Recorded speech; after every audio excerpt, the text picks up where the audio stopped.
Picture this. You're standing at the foot of the tallest mountain on Earth, the ground beneath your feet rough and unforgiving. The air is thin, making each breath feel like a victory. Ahead of you, the summit looms, but the path is treacherous, an endless stretch of ice, rock, and the crushing weight of the unknown. Your heart races, not just from the altitude, but from the whispers of those who tried before you. And you ask yourself, will I make it to the top, or will I vanish into the mountain's icy grasp? This is Fatal Tragedies, with the story of Mount Everest's biggest mysteries. Today's tale is one that dates back 100 years ago.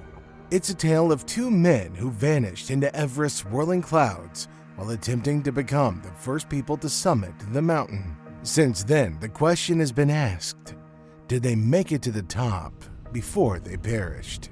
Recently, there's been an announcement that partial remains believed to belong to one of the explorers had been found on Mount Everest by a National Geographic documentary crew. When they spotted it, there was no mistaking what they were looking at: a boot melting out of the ice. The cracked leather told a story of its own, worn with time and adventure. Its sole studded with diamond-patterned steel hobnails hinted at a climber from an era long since gone. This scene unfolded in September on the vast central Rongbuk Glacier, nestled beneath the towering north face of Mount Everest. The team, including legendary photographer and director Jimmy Chin, along with filmmakers Eric Rupke and Mark Fisher, confirmed that inside the boot was a foot, a frozen relic that instantly brought history to life. They knew they had found the remains of Andrew Sandy Irvine, a climber who disappeared 100 years ago alongside the legendary George Mallory on their quest to conquer Everest. Now, 100 years after a British mountaineer disappeared on an expedition to Mount Everest, climbers appear to have found his remains. Andrew Irvine, who went missing with the renowned explorer George Mallory. The question that haunted adventurers and historians for a century is now one step closer to being answered. But before we do a deep dive on this discovery, let's talk about the man the foot originally belonged to. Andrew Sandy Irvine stands at the heart of one of the greatest mysteries in mountaineering history. In 1924, at just 22 years old, he joined the daring British Everest Expedition alongside the legendary George Mallory. Together, they ventured into the unknown, chasing a dream that no one had ever achieved: the summit of Mount Everest. Their disappearance high on the mountain left behind an enigma. Were they the first to conquer the world's tallest peak, or did they fall short of their victory? Born on April 8, 1902 in Birkenhead, England, Sandy came from an upper-middle-class family deeply rooted in academic brilliance. But Sandy wasn't just a scholar. He was a prodigy of both mind and body. From a young age, he mastered the art of engineering and excelled as an athlete. At Oxford University, he became a standout rower and an active member of the mountaineering community. What truly set him apart was his mechanical genius. In a time when oxygen equipment was still in its infancy, his ability to tinker and repair these life-saving devices made him invaluable. This talent caught the eye of the 1924 expedition leaders, who knew Sandy's skills could make the difference between survival and disaster in the brutal conditions of Everest. In the 1920s, the race to conquer Mount Everest had reached a fever pitch, with Britain determined to plant its flag on the world's highest peak. At the center of this bold ambition was George Mallory, a seasoned climber who had already faced the mountain's fury twice, once with supplemental oxygen and once without. Enter Andrew Sandy Irvine, a young and relatively inexperienced mountaineer. While he lacked climbing expertise, he brought something invaluable to the team: physical strength and unmatched mechanical skills. Despite his youth, he quickly earned Mallory's trust, becoming a crucial part of their daring plan to reach the summit.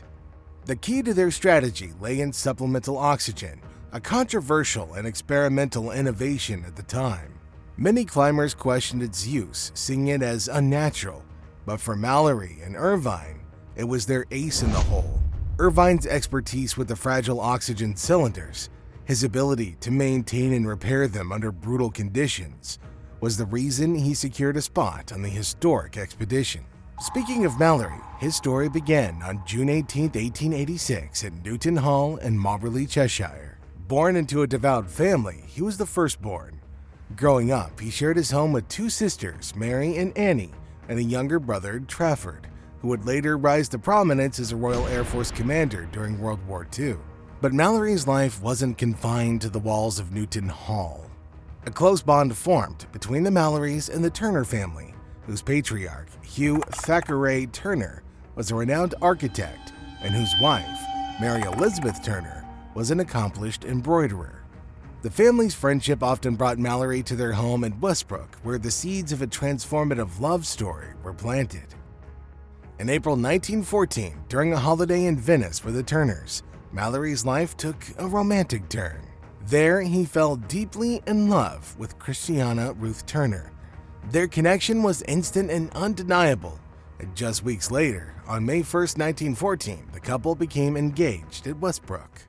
George Mallory's mountaineering journey began in the Alps, where he embarked on 8 expeditions and accomplished 4 first ascents. His climbing story kicked off on August 5, 1904, when he joined Irving and Gibson to tackle Mount Velan, a towering peak on the Swiss-Italian border.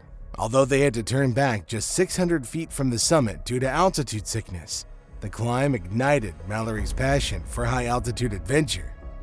Just over a week later, on August 13th, Mallory and his team reached the summit of the 3rd highest peak in Western Europe. The triumph fueled his ambition, and by August 26th, Mallory and Irving were standing atop Mount Blanc, the highest mountain in Western Europe at 15,800 feet.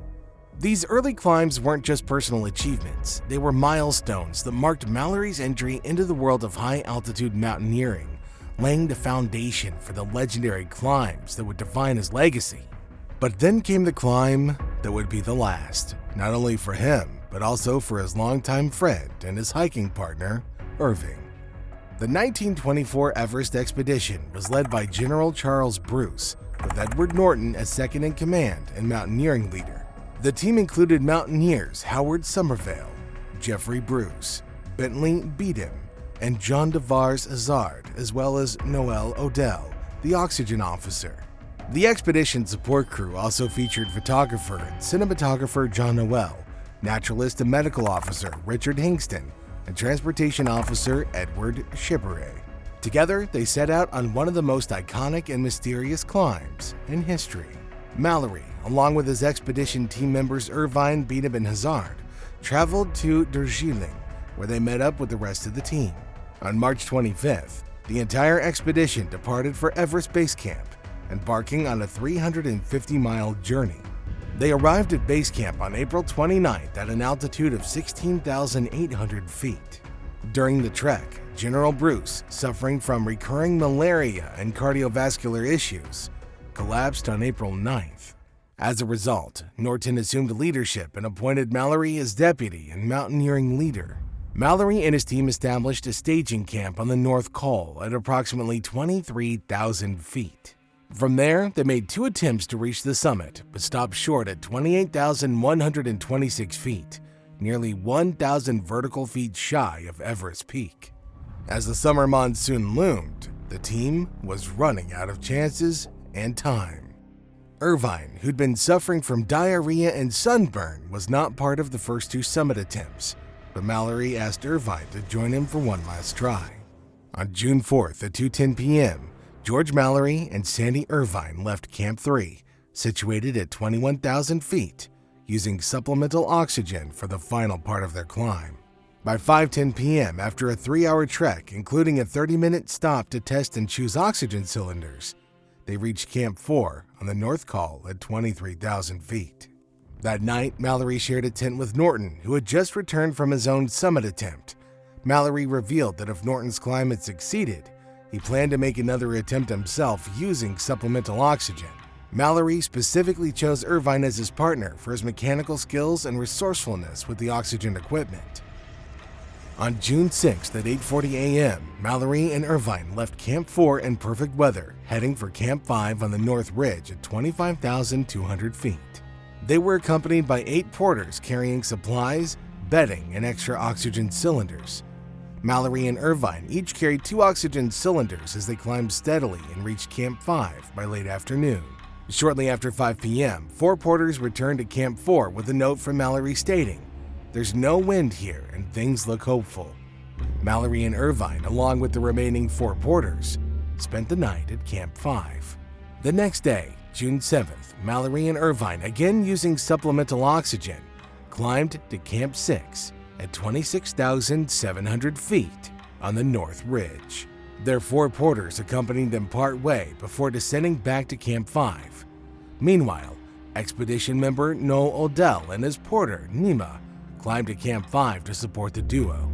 Upon arriving, Odell received a note from Mallory, delivered by the returning porters, updating him on their progress. As the sun dipped behind the towering peaks on the evening of June 7th, Odell faced a critical decision. His porter, Nima, was struggling with altitude sickness, and so with a heavy heart, he sent Nima and the remaining 4 porters back down to Camp 4. Before departing, one of the porters delivered a second note from Mallory to John Noel, who was stationed at Eagle's Nest Point, perched at 22,000 feet on a ledge of Gangsty's eastern ridge. From this vantage point, Noel had a clear view of the North Col, the northeast ridge, and the towering north face of Everest. The porter assured Noel that Mallory and Irvine were in good health, resting at Camp 6 with clear skies ahead. Mallory's note reiterated their plans, reminding Noel when and where to watch for them during their summit push. However, in an innocent mistake, Mallory wrote 8 p.m. instead of 8 a.m., a small error in what would soon become a monumental mystery. The morning of June 8th arrived with anticipation. Odell, alone at Camp 5, began his climb toward Camp 6, intending to support Mallory and Irvine and conduct geological studies along the way. Meanwhile, Noel prepared his long-lens camera at Eagle's Nest Point, ready to capture history. But as 8 a.m. came and went, no movement was seen on the mountain. By 10 a.m., thick clouds rolled in, veiling the summit ridge in a shroud of mist. Odell, undeterred by the worsening weather, pushed higher. As he reached 26,000 feet, the clouds suddenly parted, and the summit ridge stood revealed in all of its majesty. It was 12:50 p.m., and in that fleeting window of clarity, Odell saw 2 tiny figures moving steadily near a prominent rock step on the ridge. It was Mallory and Irvine, climbing with purpose, silhouetted against the sky. His heart soared at the sight. It was the last time anyone would see them alive. By 2 p.m., Odell reached Camp 6, now enveloped in snowfall and rising winds. Inside Mallory and Irvine's tent, he found spare clothes, scraps of food, sleeping bags, and remnants of oxygen equipment. There were no notes, no clues as to when they'd left or what might have delayed them. Outside, broken parts of their oxygen gear lay scattered as if hurriedly discarded. Odell tried desperately to reach them. In sleet and near zero visibility, he climbed 200 feet beyond Camp 6, whistling and calling out, his voice carried away by the wind. He hoped against hope that they might hear him and find their way back. But there was only silence, the vast and different silence of Everest. As the storm cleared around 4 p.m., sunlight bathed the north face in golden light, revealing the crags and ridges in perfect clarity.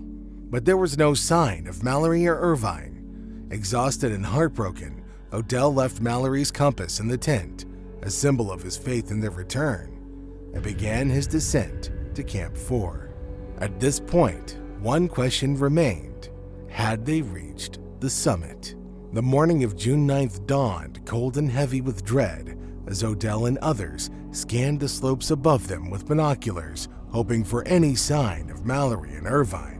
The north face stared back, silent and unyielding. No movement, no figures, no hope.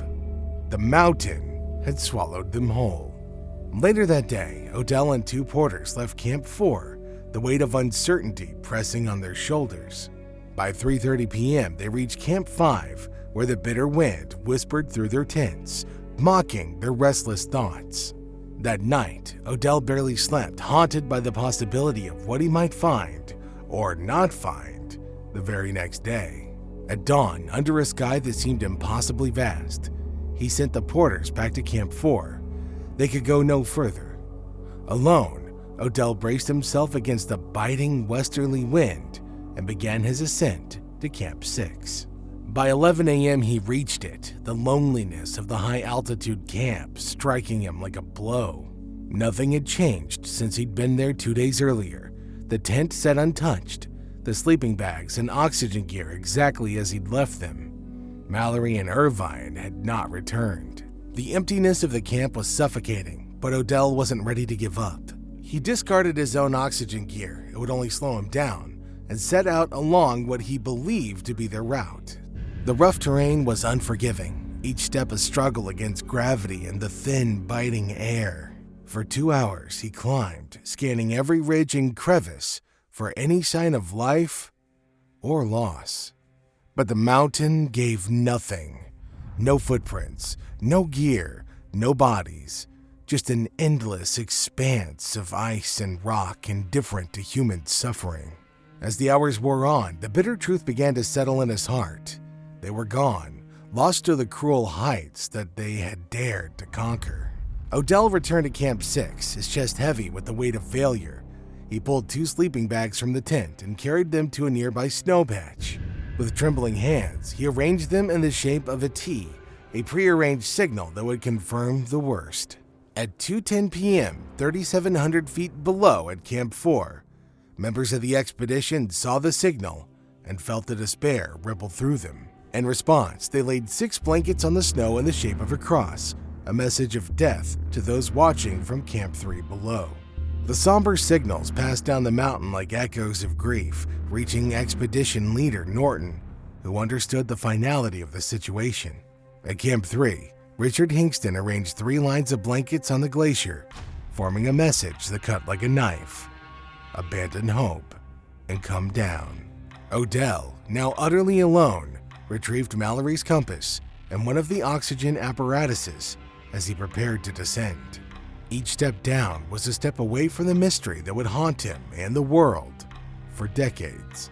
Above him, the mountain loomed, majestic and indifferent, as though it had claimed Mallory and Irvine as its own. Everest kept her secrets, and with them, the dreams of 2 men who dared to touch the sky.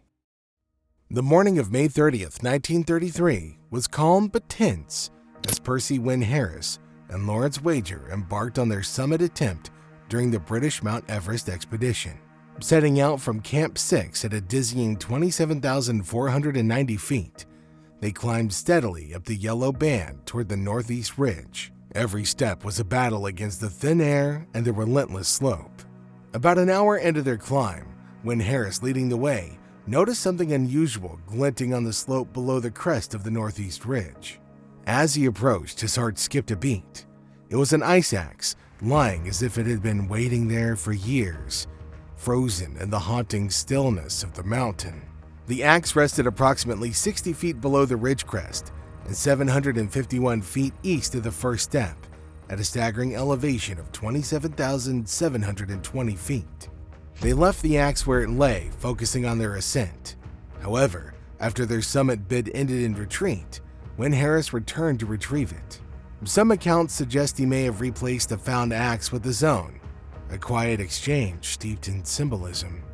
What made the discovery remarkable and deeply eerie was the identity of the axe. It was confirmed to belong to either George Mallory or Andrew Irvine, the legendary climbers who had vanished on the mountain nearly a decade earlier in 1924.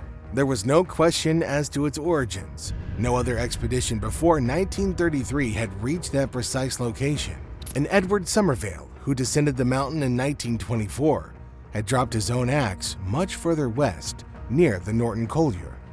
Though the axe's exact ownership remains uncertain, clues surfaced over the years. In 1934, Odell, who had last seen Mallory and Irvine alive, inspected the axe. He noticed 3 parallel horizontal marks etched into its shaft, marks that others hadn't seen during the initial discovery.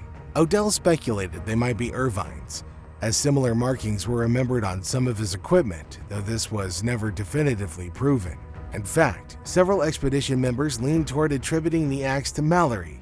It bore the stamp of a Swiss manufacturer, Wilsch of Tosh, and Mallory had spent time in the Alps shortly before the 1924 expedition, possibly acquiring it there. However, it later emerged that this manufacturer had supplied all members of the 1924 team with lightweight axes, making ownership ambiguous. A curious twist came in 1962 when a swagger stick, believed to belong to Irvine, was discovered by his brother. Etched into its surface were 3 horizontal notches, strikingly similar to those on the axe found in 1933. The detail suggested that the axe may, after all, have belonged to Irvine. The goal of the 1999 Mallory and Irvine research expedition was as ambitious as it was haunting to unravel: the mystery of whether George Mallory and Andrew Irvine had been the first to conquer Everest in 1924. Among the objectives was the recovery of Irvine's body and, crucially, a camera that could hold photographic proof of their summit's success, a treasure locked in the frozen vault of Everest for over 7 decades. Organized by Eric Simonson, the expedition contained many mountaineers and other professionals. On May 1, 1999, the climbers ascended to a dizzying 26,900 feet to establish Camp 6. From this base, they ventured onto the perilous North Face, navigating its sheer icy terrain in search of clues to history. It was one of the mountain men's intuition that led him to descend toward the lower edge of a snow terrace, his eyes scanning the unyielding landscape. Suddenly, a patch of white caught his attention against the stark screen. As he approached, his heart quickened. There, at 25,800 feet, lay the body of a mountaineer, frozen in time, its features eerily preserved by decades of ice and cold. At first, the team assumed the body was that of Irvine, believing that he'd fallen near the location where an ice axe, likely his, had been discovered in 1933. But as they examined the remains, they uncovered an astonishing truth. Labels sewn into the mountaineer's clothing bore the name G. Mallory. It was Mallory, not Irvine, who'd been resting here all along, tangled in the remnants of a frayed cotton climbing robe. The discovery was a bittersweet revelation. The team hoped desperately to find Somervale's vest pocket Kodak camera, which Mallory had allegedly carried during his final climb. Kodak experts had assured the expedition that if recovered, the film might still yield images, ghostly glimpses of history, frozen in silver grains. But despite their exhaustive search, the camera was nowhere to be found. Instead, they uncovered deeply personal relics, letters addressed to Mallory and other small tokens of a life so profoundly tied to the spirit of exploration.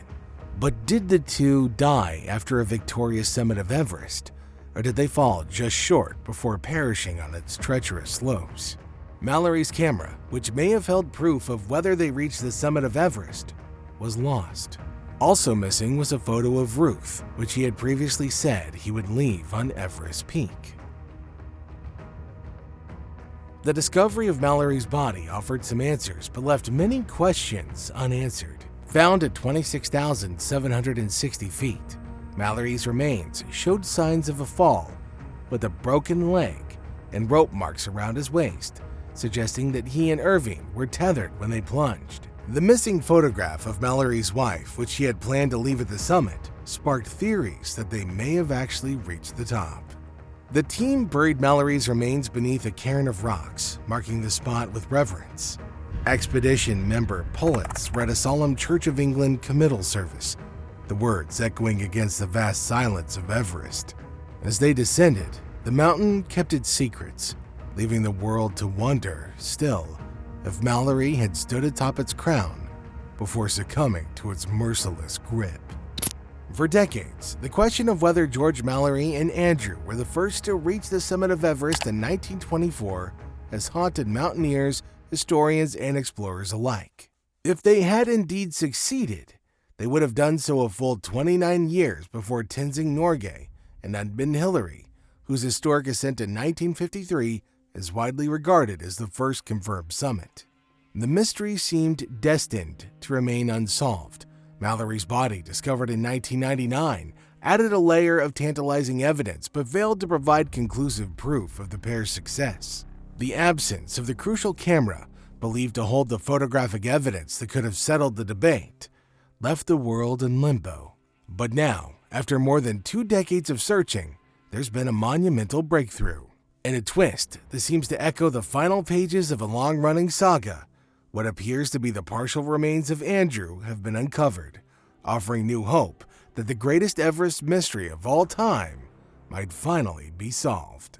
This discovery marks the most significant breakthrough since Mallory's body was found 25 years ago, reigniting the possibility that Mallory and Andrew did indeed reach the top before their tragic deaths. In September of 2024, photographer and filmmaker Jimmy Chin and his National Geographic team embarked on a discovery that would reignite one of the most enduring mysteries in mountaineering history: the fate of Andrew. While descending the central Rongbuk Glacier on the north side of Everest, the team stumbled upon a significant clue: an old oxygen cylinder marked with the date 1933. This bottle, dating from a failed British expedition nearly a decade after Mallory and Andrew's disappearance, immediately captured their attention. The 1933 expedition had already yielded a key piece of evidence: the ice axe believed to have belonged to Andrew, found high on the northeast ridge at 27,750 feet. This was well below the spot where Mallory's body had been discovered in 1999, but the oxygen cylinder's location, far down the glacier, prompted Chen and his team to reconsider their search strategy. If an oxygen bottle from a later expedition had been carried so far down the mountain by the forces of nature, they theorized Andrew's body might have also been swept further down the glacier as well. Determined to find answers, the team scoured the area. Days of painstaking searching through the folds and crevices of the glacier eventually paid off. On one fateful day, Eric Ropke, one of Chen's teammates, spotted something unusual emerging from the ice. As they approached, they realized it was a boot, old and worn, but still intact. And inside, part of a human foot. Chen carefully lifted the sock, and there it was, the red label stitched with A.C. Irvine, confirming the discovery of Andrew's remains. This discovery marked the first physical evidence of Andrew's whereabouts since his tragic disappearance. The team believed the boot had recently melted out of the glacier, likely within the past week, making the find all the more extraordinary. With permission from the China-Tibet Mountaineering Association, Chen handed over the boot and foot, but Andrew's body remained elusive. The breakthroughs reignited hope that more of his remains and perhaps the long-sought Kodak camera could still be hidden nearby. The National Geographic team is now hopeful that further artifacts will emerge, offering new clues to unravel the mystery of the 1924 summit attempt. But then this still leaves only one question unanswered. Do you think they really reached the summit before their tragic end? Or is it all just a legend? Let us know your thoughts in the comments below. And if you liked the video, make sure you hit that like button and subscribe to the channel for more intriguing stories.